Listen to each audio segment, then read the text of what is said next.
Once upon a time, the Vallondians lived in small villages all over the blue gas planet that encapsulated Radu, the insane god that climbed through the stars with his tentacles. Now, this planet was home to Vallonden, the last of the Vallondians. His entire village had fallen through a strange form of air pocket in the gaseous planet and into space. So for 200 years he had lived alone in the blue fluffy landscape that constantly moved and changed shape. But one day, when Vallonden was down by the air holes to dry his running gums, as if in a dream, a strange creature appeared from one of the holes. It had shining red fur, a contrast to the greenish landscape, 4 legs and eyes of blue fire. It had seemed to smile at Vallonden and make a melodic whistle, then gallop away. Vallonden just stood there looking at it disappear on the horizon. After this, something changed in him. And that night, it was particularly difficult for him to sleep. Loneliness grew in him. It grew and grew until he couldn't take it anymore, and he ran out into the purple forest and up to one of the little trees that had been torn up from the ground by the strong winds.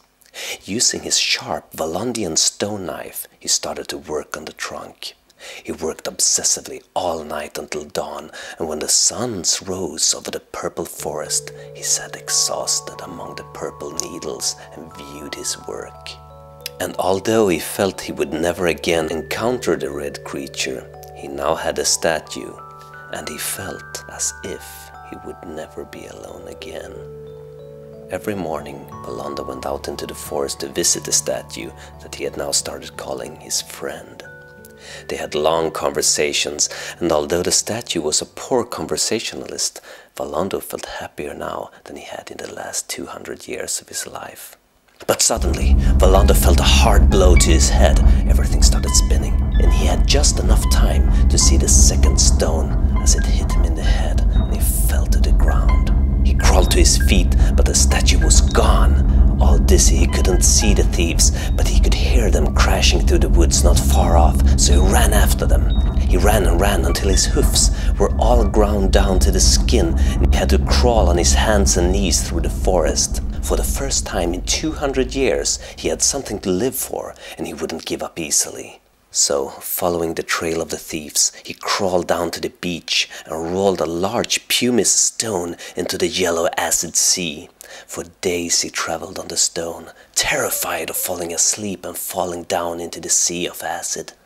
Eventually, the acid sea turned into the ocean of grey ash, where roamed the gigantic Balado elephants, whose heads sailed past him as they walked ahead on the bottom of the ocean. When he reached the north point of the world, he picked up a large wando leaf, also known as the dandruff of Radu.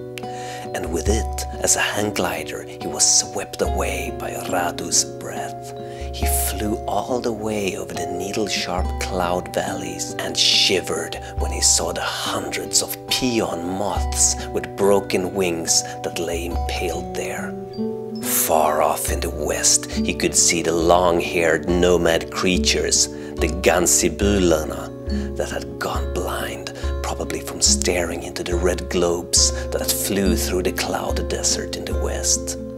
By the horizon, in the east, stalked 100-meter-high behemoths described in legends as the Soundless, grotesque magnets for organic life. If one comes too close to them, one could be sucked into and forever become a silent piece of flesh in their bodies, forever doomed to wander the blue wastelands in the east. Vallonden closed his eyes as he flew over the hypnotic death lights in the craters of Kaltos that damages nervous systems and stops the hearts of creatures in love. He flew all the way to Dosome, the dirty armpit of the world where all the traces of the thieves disappeared. Exhausted and in despair, Vallonden collapsed to the ground, and he felt hope abandon him. But just as he lay there, among the moving cloudy rocks, he felt strong hands pick him up and carry him onwards into a small town. Everyone in this town wore red cloaks and pallid faces with tiny eye holes. They carried him into some sort of large ceremonial building, and in there, up on the wall, surrounded by a great shrine, stood his beloved statue. It seemed as if they were worshipping it, because under it lay a large pile of strange, round vegetables like he had never seen before. "That's mine! You've stolen my statue!" screamed Vallonden. The sound of a bolt falling over the door to the building echoed, and Vallonden saw that he was surrounded. The villagers removed their pallid masks, and Vallonden could see that they had no heads. Now he understood that what had been sacrificed to his statue were no vegetables. The villagers drew their sabers, and soon Vallonden's head lay in the pile with the other severed heads under the statue. The villagers chanted aggressively, "Radu! Radu! Radu!" Meanwhile, the mad god Radu rushed through space, surrounded by the gaseous blue planet, traveling between the stars with his long tentacles, immersed in gases, and completely unaware of all the severed heads that had been sacrificed to him.